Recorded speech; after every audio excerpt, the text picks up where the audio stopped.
ठाउँ ठाउँबाट लखाटिँदैछन् एमालेहरू। केही एमालेहरू आफ्नो पेटलाई मजा दिँदै केपी ओलीको कानलाई मजा दिँदै कोही गीत गाउँदै त कोही नारा लगाउँदै केपी ओलीको प्रशंसा गरिरहेका छन्।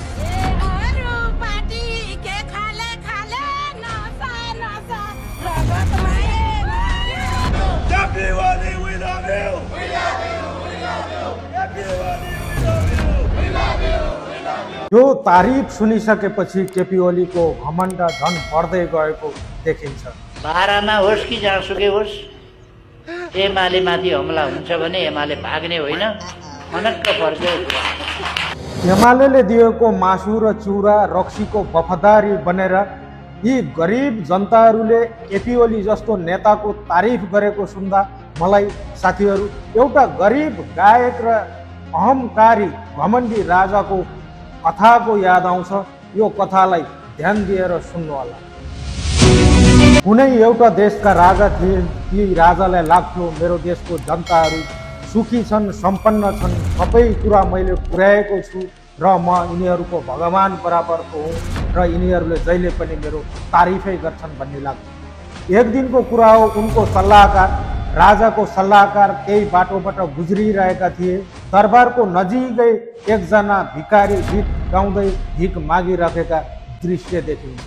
उनी त्यो दृश्य हेरेर दरबारतर्फ लाग्छन् र राजालाई भेटेर भन्छन्, महाराज तपाईले त हाम्रो देशको जनताहरू सबै सम्पन्न छन्, सुखी छन्, खुसी छन्, मेरो तारिफ गरिराख्छन् भन्नुहुन्थ्यो। तर तपाईँको यो दरबार नजिकै एकजना भिखारी गीत गाउँदै पैसा माग्दै बसिराखेको छ पेट पाल्नको लागि भनेर उनले राजालाई यो कुरा सुनाउँछन्।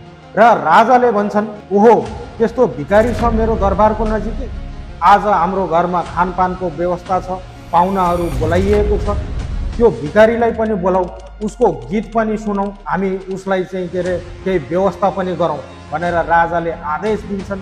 र राजाका सल्लाहकारहरू मन्त्रीहरू गएर त्यो भिखारी गायकलाई उठाएर राजाको दरबारमा लिएर जान्छन्। राजाको दरबारमा पुगिसकेपछि भिखारीलाई राजाले गीत गाउनको लागि आदेश दिन्छन्। अनि त्यो भिखारीले राजाको तारिफ गर्दै गीत गाउँदै गर्छ र राजा खुसी हुन्छन् र भन्छन् यो भिखारीलाई एउटा घर दे। भिखारी पनि खुसी हुन्छ र अझै तारिफ गर्दै गीत गाउँछ। अनि राजा अझै खुसी हुन्छन्। अनि त्यस पछाडि भन्छन् यसलाई एउटा सहर दे। अझै भिखारीले अझै तारिफ गरेर गीत गाउँछ, अझै तारिफ गरेर गीत गाउँछ। अनि राजा अझै खुसी हुन्छन् अनि भन्छन् यसलाई मेरो आधा देश दे। अनि केही समय पछाडि त्यहाँको गायन कार्यक्रम राजाले स्थगित गर्छन् र अब खानपान गर्ने भन्ने आदेश दिन्छन्।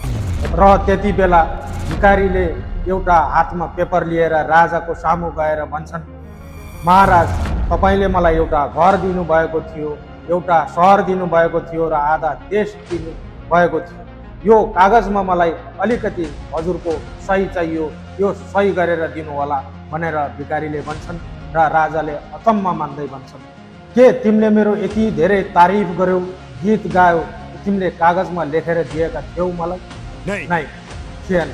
त्यही कारणले गर्दाखेरि तिम्रो मुखले गीत गायो, मेरो तारिफ गर्यो, मेरो कानले सुन्यो, मेरो कानलाई मजा आयो र मैले पनि तिमीलाई घर दे, सहर दे, मेरो आधा देश दे भने तिम्रो कानले सुन्यो, तिम्रो कानलाई मजा आयो, बराबर भयो।